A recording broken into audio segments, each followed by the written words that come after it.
নারীরা যারা সামাজিক যোগাযোগ মাধ্যমে বুলিং করে থাকেন এবং এইটাই এস্টাবলিশ করে থাকেন যে বুলিং করার মাধ্যমেই রিচ, ফেসবুক রিচ এবং ফেসবুকের ভিউ বাড়ানো যায়, তাহলে আমাদের পরবর্তী জেনারেশন বা সমসাময়িক যারা আছে তারা এটাই ধরে নেবে যে আমরা সামাজিক যোগাযোগ মাধ্যমে আর কোনো ভালো কাজ করব না, আমরা ঝগড়াঝাটি করব, গালাগালি করব, বুলিং করব, অশালীন ভাষা ব্যবহার করব, অঙ্গভঙ্গি করব, তাহলেই কেবলমাত্র আমাদের প্রচার প্রসার হবে, ভিউ হবে, আমরা ভাইরাল হব।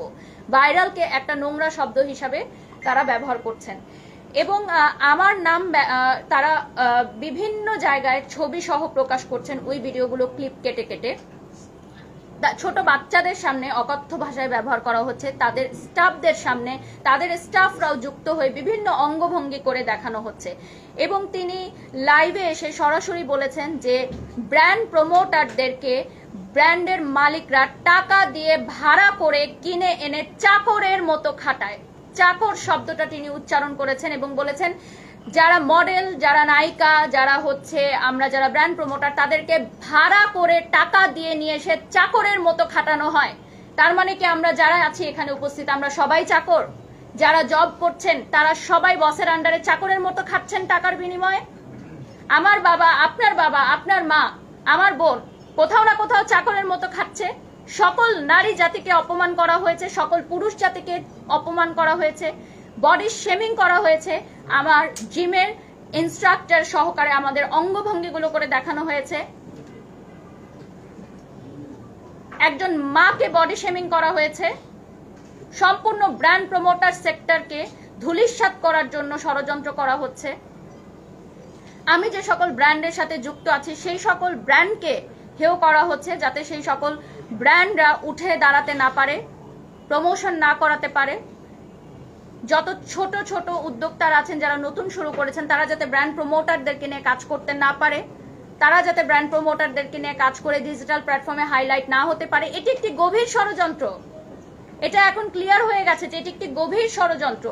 নতুন উদ্যোক্তাদের তৈরি হতে না দেয়া, নতুন ব্র্যান্ড প্রমোটারদের তৈরি হতে না দেওয়া, এই প্রফেশনটাকে ধূলিসাৎ করে দেওয়া, আমার ক্যারিয়ারটা, আমার দীর্ঘ 16 বছরের এই ক্যারিয়ারটাকে নষ্ট করে ধূলিসাৎ করে বন্ধ করে দেয়া এবং সামাজিক যোগাযোগ মাধ্যমে এটাই প্রচার প্রসার করা যে গালাগালি করে, অশ্লীল ভাষা ব্যবহার করে, অশ্লীল অঙ্গভঙ্গি করেই ভিউ এবং রিচ করা যায়। তাহলে আর্টিস্টিক বিষয়, শৈল্পিক বিষয় যারা সত্যি যোগ্যতা সম্পন্ন, যারা গুণ সম্পন্ন, তাদের কোনো ভিউ নেই, তাদের কোনো রিচ নেই।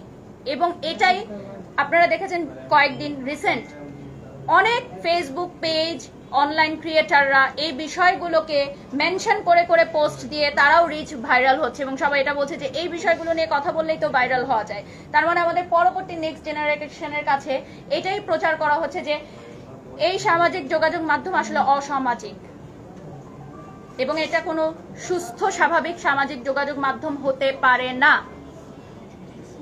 এটা অসুস্থ পরিবেশ যেখানে একটা মানুষ সারাদিন কাজ শেষ করার পর বিনোদনের জন্য আসে, এন্টারটেইনমেন্টের জন্য আসে, সেখানে এসে যদি সে এই ধরনের অঙ্গভঙ্গি, অশ্লীল ভাষার ব্যবহার দেখে, এই ধরনের শব্দ চয়ন দেখে, আমাদের পরবর্তী প্রজন্ম, আমাদের শিশুরা কি শিখবে? সকল নারী জাতির কাছে আমার এই প্রশ্ন যে আমাকে যে হেয় করা হয়েছে এটার বিচার আমি চাই, এর বিচার আমি চাই। আমি আজকে শক্ত মনোভাবে আছি বলে, আমি এই ট্রমা কাটিয়ে উঠতে পারছি বলে আমার মতো আরেকটা মেয়ে পারবে এরকম না। কালকে আরেকজন চলে আসবে আরেকজনকে অপমান করতে,